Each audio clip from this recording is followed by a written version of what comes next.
Well, boys and girls, welcome to Sam's Antique Motors Resto-Rat. Today's kind of chilly, so I thought I would do a little video on replacing this front tire on a Farmall C potato wheel. So hope you enjoy this. Okay, I have fucked around with this tire trying to figure out how to do this, and I Googled it to no avail, and then I posted how to do this on the Farmall C group to no avail. A lot of discussion about whether my front end was actually a Farmall or not, but no tips on how to put this tire together. So the first thing I've decided I need to do is get the tube in the tire and put a little bit of air in it, and then put the flap in over that. So we're gonna see how that goes. Okay, so I worked this tube in. Now I'm gonna put a little air in it. All right, I got some air in there, but I think I got just a little bit too much air in order to be able to put the little liner flap in around the tire. So it's gonna be tough to tuck it over the top. So I'm gonna let a little air out and then see if I can feed the liner in around it. So now I'm working on the liner flap. I started with it up around the valve stem with it pointing down. Whew. Okay, took a little work, but I got this all, the liner worked in around this tube.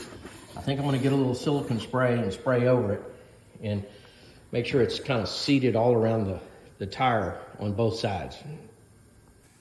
Now I have the wheel up on some 3-point points, and now I'm gonna try to feed the stem down in the stem hole, which is right there. Well, that seemingly went pretty smoothly. Just poked it set right down in there. I scuttled my little point blocks because they weren't big enough. So I got some bigger blocks to get this up where the axle will clear. I put some assembly lube on the axle and dropped it in the hole. And then very delicately dropped this 40-pound other side of the wheel down onto the axle.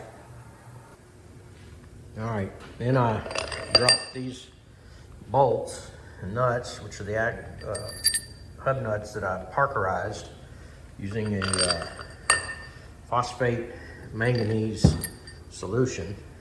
So I dropped all 4 of those in there. I'll get those lined up when I tighten them up, and then I'll reach under the underside and put the nuts on.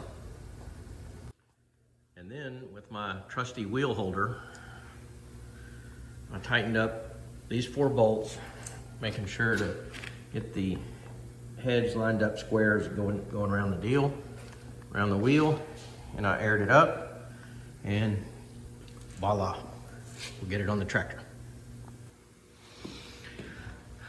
Okay, we're all good. I got the grease shirt in there, the lock nut on there, and I got all the 4 bolts torqued up nice and square with the wheel, 25 pounds of air pressure.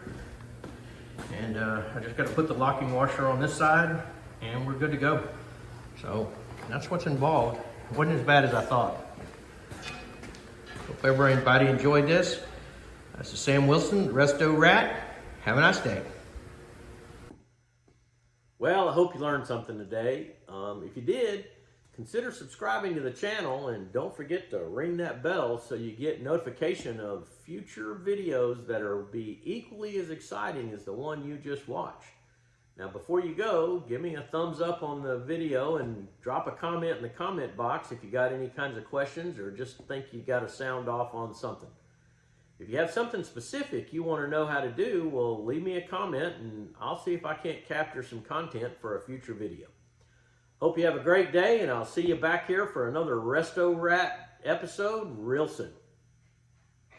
Download the Resto-Rat app today to begin managing, tracking, and documenting your restoration project.